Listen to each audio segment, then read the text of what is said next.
오늘 말씀은 시편 109편 1절부터 15절까지만 보겠습니다. 내가 찬양하는 하나님이여 잠잠하지 마옵소서. 그들이 악한 입과 거짓된 입을 열어 나를 치며 속이는 혀로 내게 말하며 또 미워하는 말로 나를 두르고 까닭없이 나를 공격하였음이니이다. 나는 사랑하나 그들은 도리어 나를 대적하니 나는 기도할 뿐이라. 그들이 악으로 나의 선을 갚으며 미워함으로 나의 사랑을 갚았사오니 악인이 그를 다스리게 하시며 사탄이 그의 오른쪽에 서게 하소서. 그가 심판을 받을 때에 죄인이 되어 나오게 하시며 그의 기도가 죄로 변하게 하시며 그의 연수를 짧게 하시며 그의 직분을 타인이 빼앗게 하시며 그의 자녀는 고아가 되고 그의 아내는 과부가 되며 그의 자녀들은 유리하며 구걸하고 그들의 황폐한 집을 떠나 빌어먹게 하소서.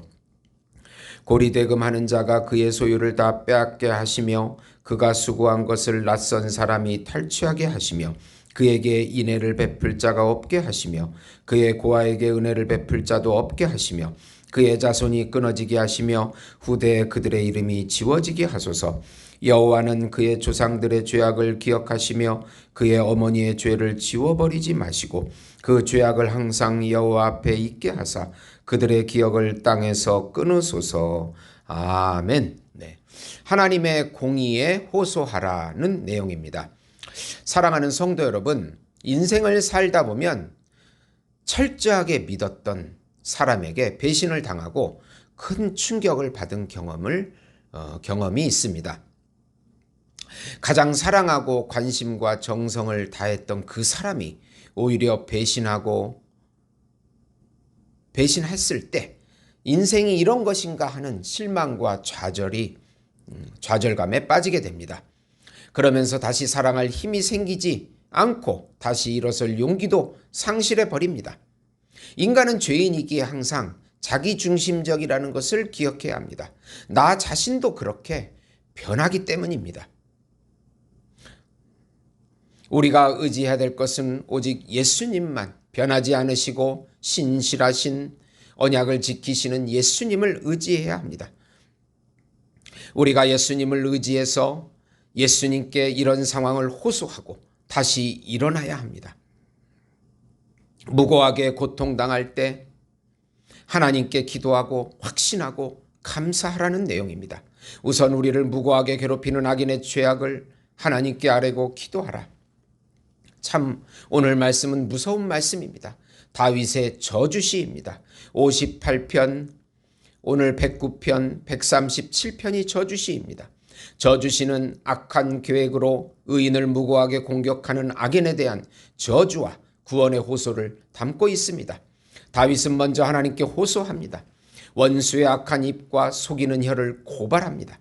미워하는 말과 까닭없이 속이는 중상모략을 3절에 고발합니다. 다윗은 그들을 사랑했는데 그들은 오히려 선을 미워함과 악으로 갚았다고 합니다. 다윗이 할 수 있는 일은 하나님께 호소하는 기도뿐입니다. 우리가 살면서 가장 받아들이기 어려운 현실은 가장 사랑한 사람이 오히려 배신하고 중상모략을 하는 것입니다. 믿는 도끼에 발등 찍혔습니다. 우리의 삶 속에서 인간의 사악함을 겪어야 할 때 우리는 오직 하나님께 호소하면서 기도해야 합니다. 하나님의 공의의 심판을 믿고 기도하고 기다려야 합니다.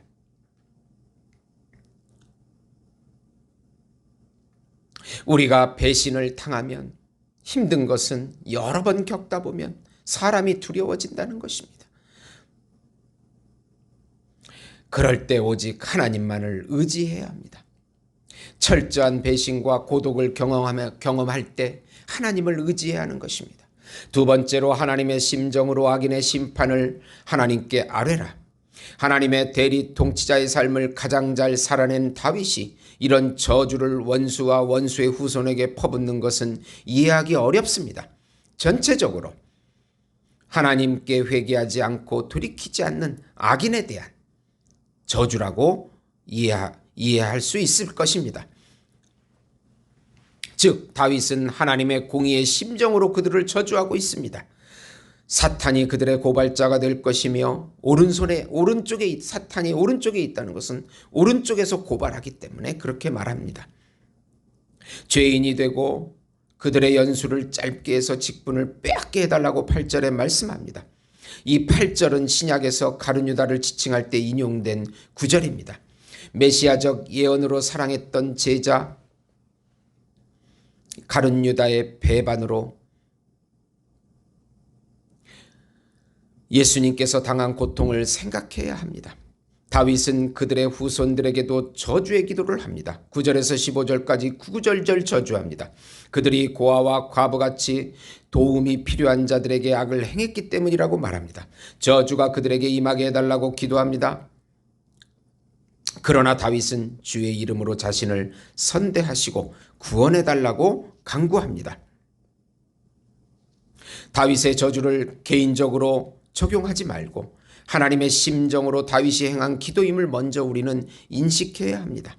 하나님께 유기된 자들에 대한 심판을 의미합니다. 무조건 나에게 악을 행한 자들을 함부로 저주해서는 안 됩니다.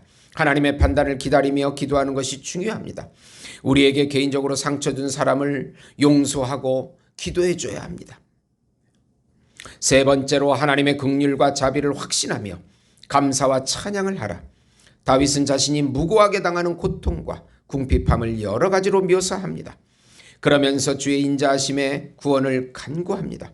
그리고 구원을 확신하며 찬송을 30절에 올려드립니다. 자신의 기도가 상달되고 구원을 확신하고 누리는 영적 상태가 된 것입니다.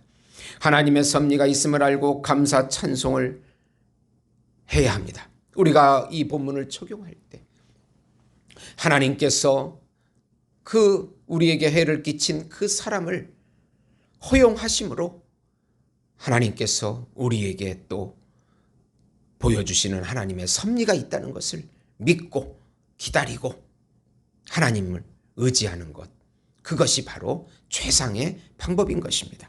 히브리서 10장 32절 34절 보시면 전날에 너희가 빛을 받은 후에 고날의 큰 싸움을 견디어낸 것을 생각하라. 혹은 비방과 환난으로서 사람에게 구경거리가 되고 혹은 이런 형편에 있는 자들과 사귀는 자가 되었으니 너희가 갇힌 자를 동정하고 너희 소유를 빼앗는 것도 기쁘게 당할 것은 더 낫고 영구한 소유가 있을 줄 알미라. 아멘. 네. 기도하겠습니다. 하나님 아버지, 우리가 억울한 일을 당할 때 하나님의 섭리로 허용된 것을 믿고 하나님의 뜻이 있음을 알고 겸손하게 하나님만을 의지하면서 하나님의 판단을 기다리게 해 주시옵소서. 하나님, 이 어려운 환경 속에서 하나님의 은밀한 섭리가 있음을 깨닫고 믿고 가게 해 주시옵소서. 그리고 마음의 평강을 잃지 않게 도와주시옵소서. 예수님의 이름으로 기도드리옵나이다. 아멘.